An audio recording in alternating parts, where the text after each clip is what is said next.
Imagine waking up every day, told that you are free, yet your every move is dictated by invisible forces. You go to work, make purchases, and engage in social interactions, all while being told you are living freely. Society tells you that you have the power to choose, to shape your own destiny, but as you go through your day, you begin to feel the weight of unseen restrictions. Your decisions, choices, and actions are shaped by the system in ways you might not even realize. The truth is, society preaches freedom, but in reality, it imposes constraints that limit your autonomy. You are given the illusion of choice. So many products, so many lifestyles, so many options. Yet, are they really choices? Or are they simply predefined paths laid out for you to follow? Every aspect of your life, from the way you think to the way you live, is influenced by social norms, political structures, and economic systems that demand compliance. Even your thoughts, desires, and ambitions are often not your own.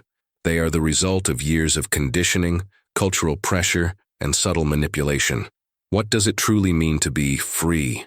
Can you ever be free in a system built on control, structure, and regulation? Freedom, in the sense most people understand it, is a myth.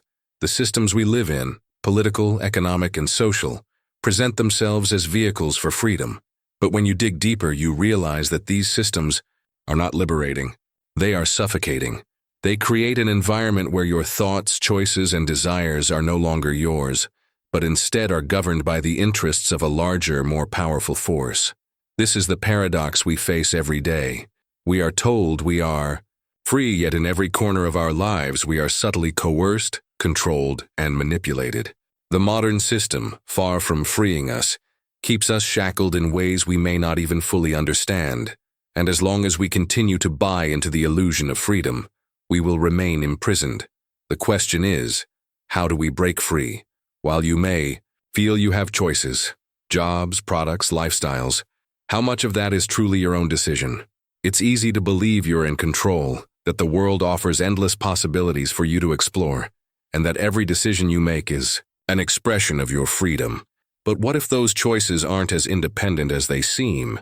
What if, in fact, the choices you make are carefully curated, packaged, and sold back to you by a system that's designed to keep you in a cycle of consumption and conformity? Mass consumerism plays a pivotal role in this illusion. Corporations have perfected the art of shaping desires, not only creating products but creating needs that you never knew you had. Think about it. When you buy something, are you making an independent decision, or are you simply responding to an array of carefully crafted advertisements, social influences, and cultural expectations? Companies don't just sell products, they sell identities, lifestyles, and experiences that align with their brand.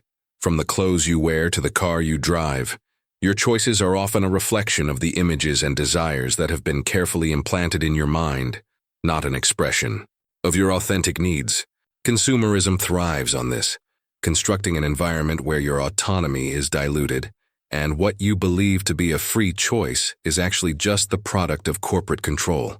The illusion extends beyond the marketplace into the political system. You are led to believe that voting gives you the power to shape your country, that your voice matters in determining the direction of society. But the reality is that the political system, especially in democratic nations, is not as independent as it appears. Both major political parties are often heavily influenced by the interests of powerful corporations and wealthy donors. These entities, through lobbying and financial contributions, hold a disproportionate amount of power over policy decisions. In this way, the illusion of democracy is perpetuated. The system gives you the illusion of choice, voting for a candidate, shaping policies, contributing to the greater good. But in truth, the decisions that matter are made by those with the wealth and influence to shape outcomes long before you cast your vote. The choice is not really yours at all. You are simply choosing between two faces of the same system. This illusion continues in the education system, where your mind is molded to fit a specific set of norms. Schools, which should be places of exploration, creativity, and independent thinking, often condition students to think within narrowly defined frameworks. The emphasis is on following instructions, memorizing facts, and conforming to a set of rules rather than questioning, challenging, or creating new knowledge. The rigid structure of the educational system suppresses curiosity and promotes obedience. From a young age, students are taught to fit into predefined roles rather than encouraged to think outside the box or pursue their own intellectual paths. The result? The mind becomes a tool for the system, learning to fit into a set of expectations rather than challenging or reshaping those very expectations. Jean-Paul Sartre, the French existentialist philosopher, introduced the concept of bad faith, a state in which individuals deny their own freedom and autonomy in favor of conforming to societal expectations. Bad faith is the ultimate denial of freedom. It's when you deceive yourself into thinking that you are powerless, or that your choices are limited because society has defined them for you. Sartre argued that people often fall into bad faith as a way of avoiding the anxiety and responsibility that comes with acknowledging their own freedom. It's easier to conform, to follow the system, than to confront the uncomfortable truth that you are free to shape your own life, free to choose differently. But that freedom comes with the burden of responsibility, the need to accept that your choices, however small, contribute to shaping the world around you. In essence, what we have is a system that both sells us the illusion of choice and constantly pushes us into a space where our decisions are not truly our own. The more you buy into this illusion, the more you become entangled in a web of expectations that shape your thoughts, behaviors, and desires. The system doesn't want you to question. It wants you to believe that you are in control when, in reality, it is shaping you every step of the way.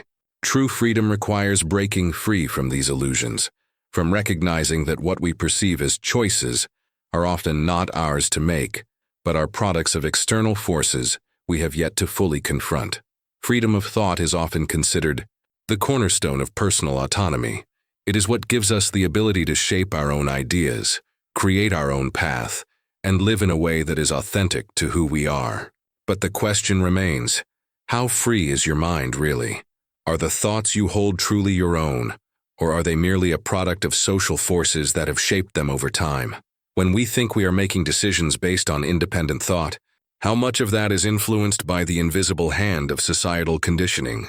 From a young age, you are immersed in a world of psychological control.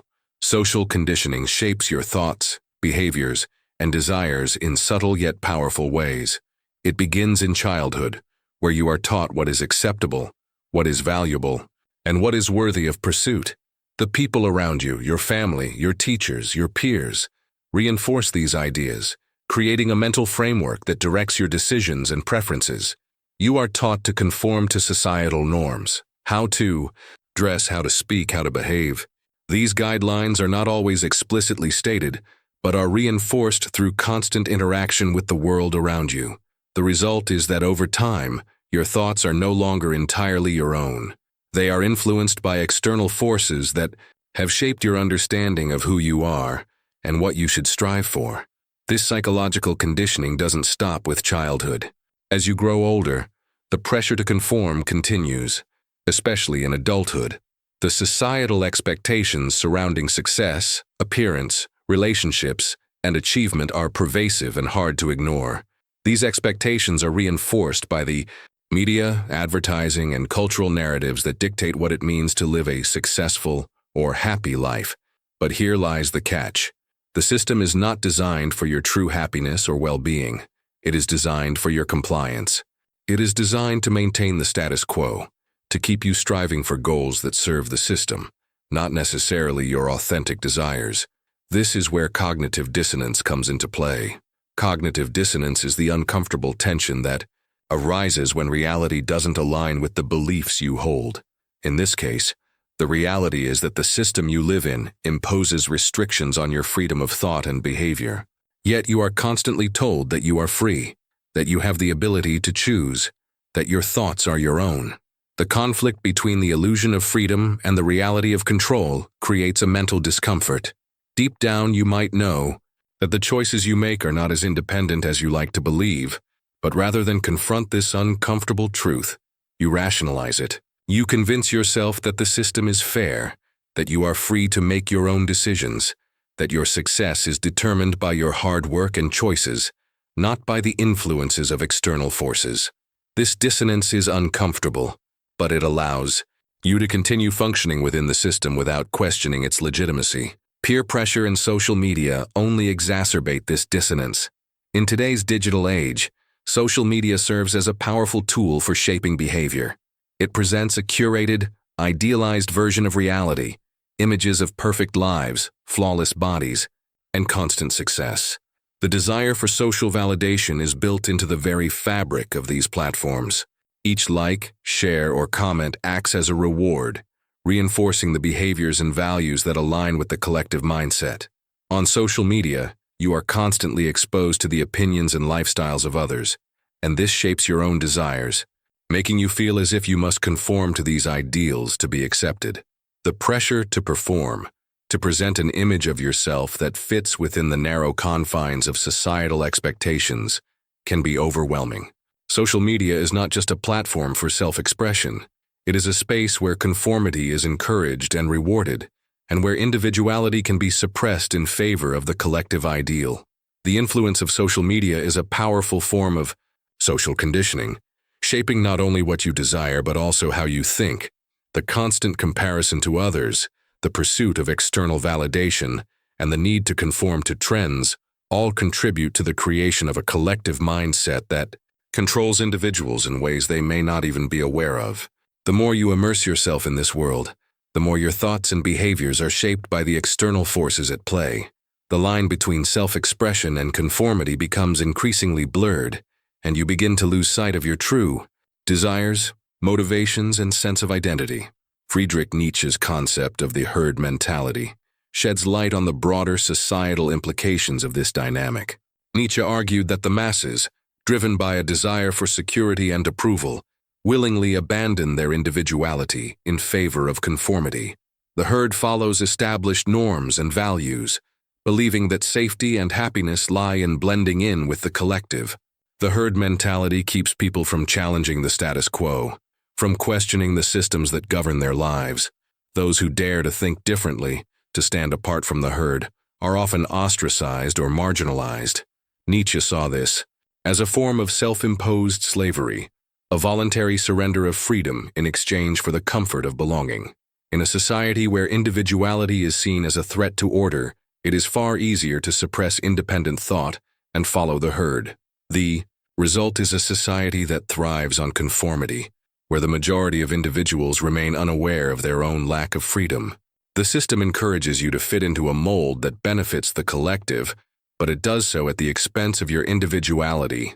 This dynamic traps you in a loop of self-deception, where you believe you are making free choices, but in reality, you are simply responding to the subtle pressures of social conditioning. The more you conform, the more you reinforce the system that keeps you in check. The more you seek financial independence, the more you begin to realize just how tightly the system has tethered your freedom to money. We are taught from a young age that if we work hard enough, save diligently, and invest wisely, we will achieve the ultimate goal, financial freedom. Yet the more we chase this goal, the more it becomes apparent that the pursuit of money itself is what keeps us trapped in a cycle of dependence. Far from liberating us, the modern economic system uses money as a tool to restrict our autonomy. Debt has become one of the most powerful chains binding the average person to a never-ending cycle of work. The majority of people live with the heavy burden of consumer debt, mortgages, and student loans, all of which have become normalized in society. The system encourages you to take on debt early in life, often before you fully grasp the consequences, creating an obligation that can take decades to pay off. The pressure to meet monthly payments forces people to stay in jobs they may not enjoy, working longer hours, sacrificing their time and energy just to maintain a lifestyle that is in many cases unsustainable. This is the illusion of financial freedom, the idea that having more money will lead to greater independence, but in reality, it simply leads to a deeper entanglement in the system. You are taught to buy things to make you happy, things that ultimately keep you tethered to a job, a cycle, and an endless pursuit of more. The more you spend, the more you need to earn, and the deeper the debt piles up, forcing you to trade your freedom for the false promise of security. This economic trap is made worse by the growing wealth gap between the rich and the poor. The wealthy elite continue to amass power and influence, often through investments, land, and ownership of global corporations. Meanwhile, the working class is left behind, caught in a cycle of wage labor, unable to accumulate enough wealth to break free from the grind. The rich have the ability to make their money work for them, investing in stocks, properties, and businesses that generate passive income, while the working class is stuck exchanging their labor for wages.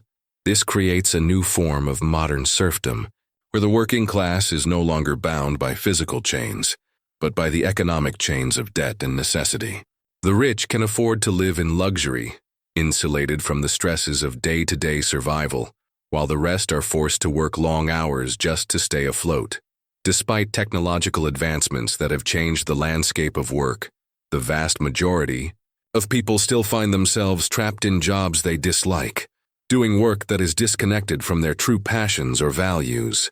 The promise of automation and increased efficiency has not led to more leisure time for most, but rather has intensified the pressure to perform. People work longer hours, juggling multiple jobs, or hustle in the gig economy just to make ends meet. The paradox of the modern world is that, even as technology advances, most individuals are not experiencing true freedom, but are instead more deeply enslaved to the economic system. Instead of technology offering more time for self-fulfillment, it has made people more disposable, more replaceable, and more dependent on the system for survival. The concept of alienation, as introduced by Karl Marx, is crucial to understanding how the modern economic system strips people of their autonomy. In a capitalist system, workers become alienated from the product of their labor. They no longer see their work as an expression of their creativity or a meaningful contribution to society. Instead, they perform tasks that serve only to generate profit for others.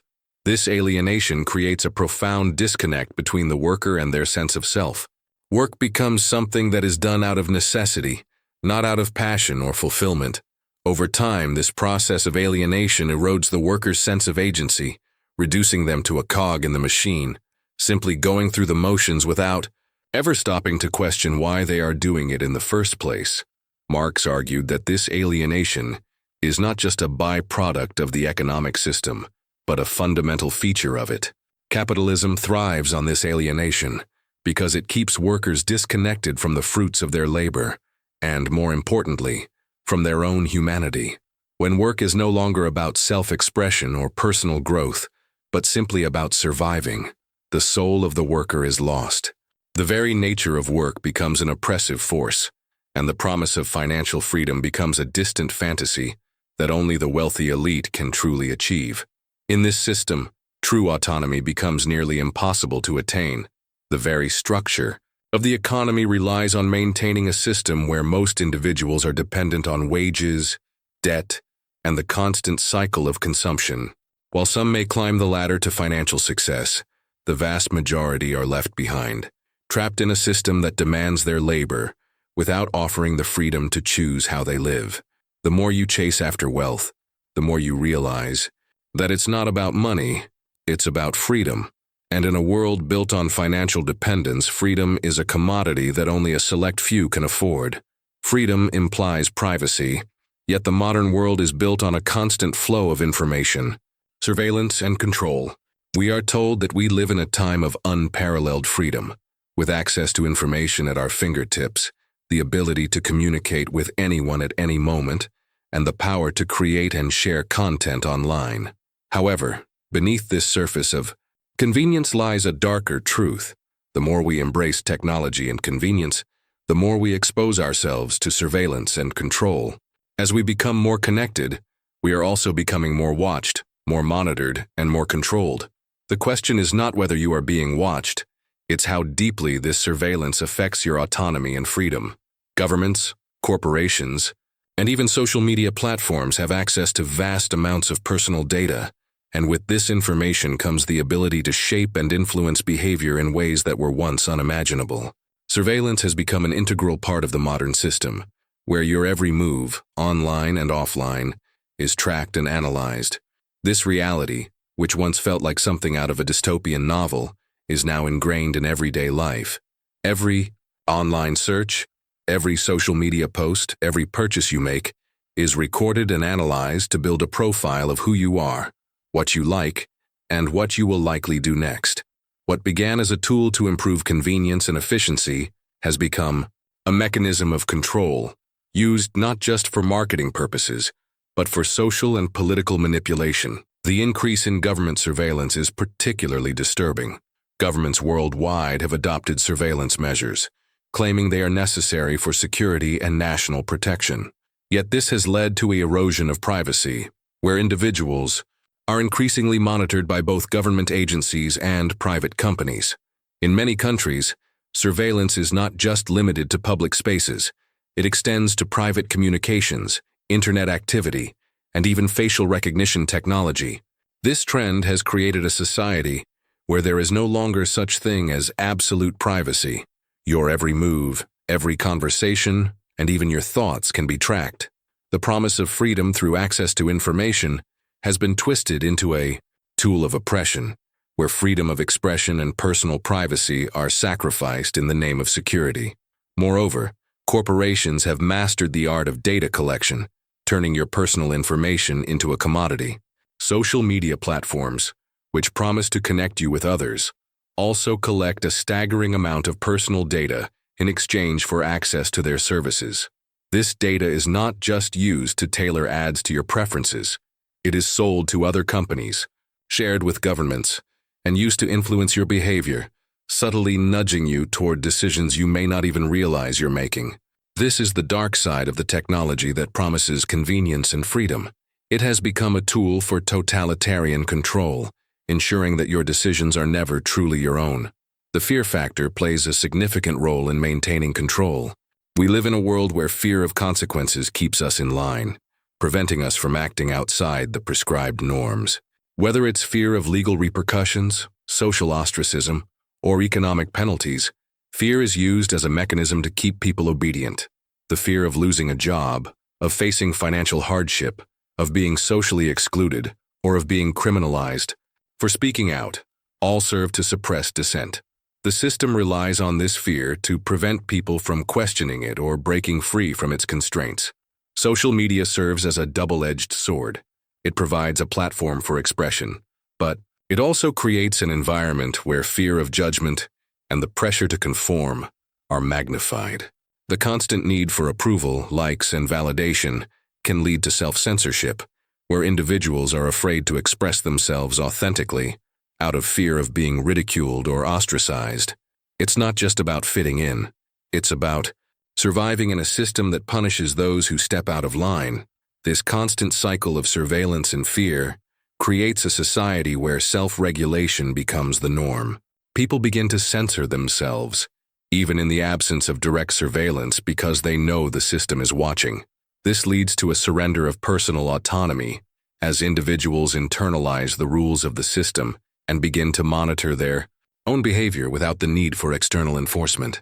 They become their own prison guards, policing their thoughts, actions, and desires to ensure they conform to societal expectations.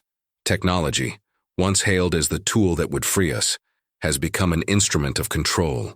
The promise of freedom through technological advancements now feels hollow when we realize that technology is used to monitor, control, and manipulate us.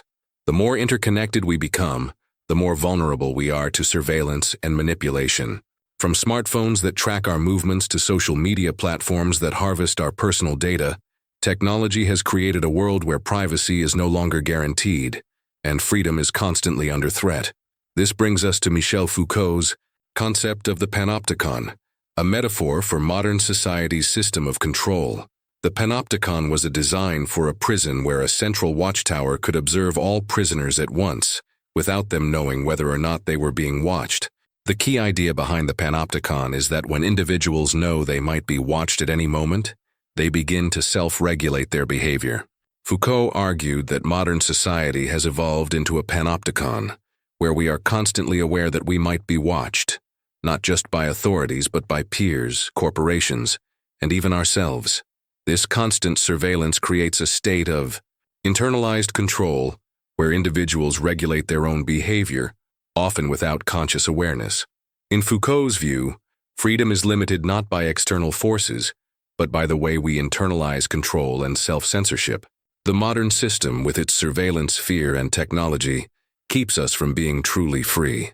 It creates a society where we are constantly watched, where fear drives our actions, and where we willingly, albeit unconsciously, limit our own autonomy. The power of this system lies not in direct coercion, but in its ability to make us feel as though we are free, while subtly guiding our actions and thoughts in a direction that maintains the system's control. The ultimate question, then, is not whether we are being watched, it's how much control we are willing to give up in the name of safety and convenience. How long will we accept the illusion of freedom, knowing that it comes with the price of our privacy, our autonomy, and our very essence? If the system keeps you tethered, can true freedom ever exist? The more you examine the world around you, the structures, the systems, the expectations, the more it becomes clear that the very systems we rely on for security and stability are often the ones that limit our true freedom. We live in a world designed to keep us in check, whether it's the economic system that forces us to work just to survive, or the social pressures that dictate how we should look, behave, and think. But the more we look at these external forces, the more we realize that freedom might not be something that exists out there in the world around us. True freedom may not lie in escaping the system, but in liberating ourselves from the limitations we impose on our own minds. True freedom, as many philosophers have argued, does not come from external circumstances or from changing the systems that confine us. It comes from freeing the mind, from escaping the mental chains we bind ourselves with. The systems may try to control our behaviors, but they can't control our consciousness unless we let them. Freedom is found within, in the space between our thoughts, in the awareness we cultivate, and in the choices we make about how we see the world. The system may shape the environment around us, but it has far less control over the way we choose to respond to it. The key to liberation, then, is not fighting against the system itself, but freeing the mind from the beliefs, fears, and desires that keep us locked in its grip. So how do we begin to reclaim our autonomy? The first step is to question the societal norms that govern our lives. We must ask ourselves, why do we live the way we do?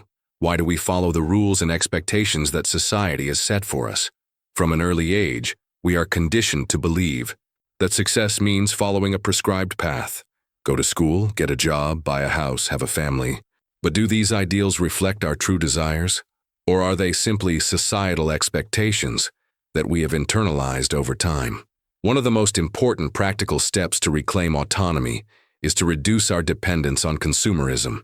The system thrives by convincing us that happiness and fulfillment come from external possessions, whether it's the latest gadget, a new car, or a bigger house.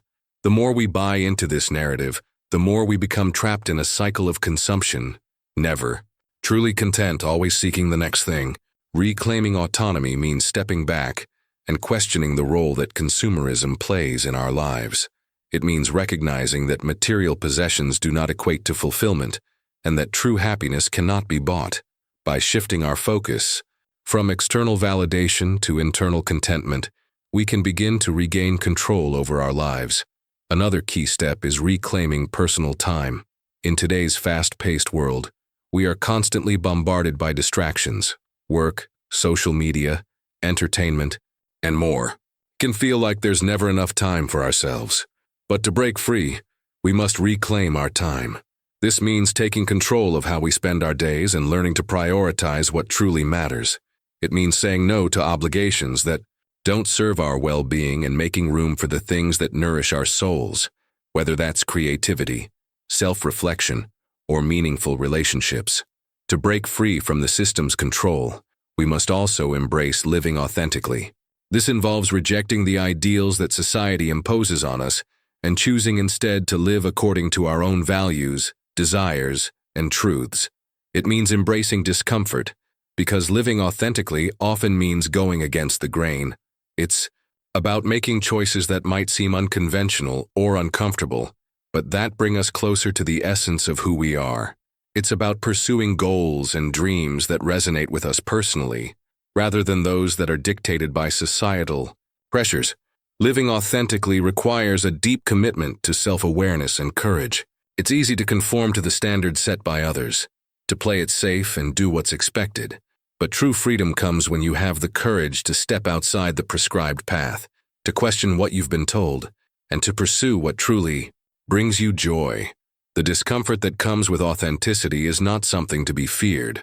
Rather, it's a sign that you are beginning to free yourself from the limitations placed on you by the system. This idea of freedom resonates deeply with the philosophy of Albert Camus and his concept of existential freedom. In his work, Camus explored the absurdity of life, how we live in a world without inherent meaning or purpose, yet we continue to search for meaning, to create it ourselves. True freedom, according to Camus, is found in our ability to choose how we respond to the absurdity of existence. We may not be able to control the circumstances of our lives, but we always have control over how we interpret them. In a world that seems oppressive and limiting, the freedom to choose our response is the only freedom that truly matters. For Camus, this existential freedom is not about escaping the system or finding an idealized state of perfection. It's about embracing the absurdity of life and living authentically within that framework. Instead of seeking external answers, we must create our own meaning and embrace our freedom in a world that offers none. The freedom to choose, to think for ourselves, and to live according to our own values. This is where true autonomy resides. Breaking free from the system doesn't require grand gestures or radical revolutions. It begins with small, everyday decisions, questioning the norms that dictate your life, reclaiming your time, living authentically, and embracing the freedom of choosing your response to life's challenges. True freedom lies in the ability to choose who you are, regardless of the external forces that try to shape you. The journey to freedom is not easy, but it is possible. It is about finding the courage to embrace discomfort, to reject the illusions of the system, and to live with authenticity. The moment you recognize that true freedom comes from within, not from external circumstances or systems, you begin to step into a life where you are no longer a passive participant, but an active creator of your own destiny. This is the freedom you seek, not the freedom to do whatever you want, but the freedom to live on your own terms in alignment with your true self, free from the constraints of societal expectations and the limitations of the system. And once you achieve that, you realize that the system has no power over you anymore, because the only power that matters is the power you have over yourself. While the system may never truly allow complete freedom, the choice to find personal freedom exists in how you engage with it. Freedom is not something that is simply handed to you by the system. It is something you claim for yourself through your thoughts, choices, and actions. The system will always try to control you, limit your autonomy, and shape your desires, but you have the power to choose how much influence it has over you. True freedom lies in your ability to live authentically, to make decisions based on your true desires, not based on external expectations or societal conditioning. What are you willing to sacrifice for your freedom, and how much of your autonomy are you willing to reclaim in a world that does everything to keep you controlled? The true cost of freedom is not measured by external circumstances, but by the internal courage to stand apart from the system and live your truth. Are you ready to stop playing by its rules and start writing your own? True freedom is found not just in escaping external control, but in finding the courage to live authentically, even within a system that seeks to suppress that authenticity. Will you dare to break free?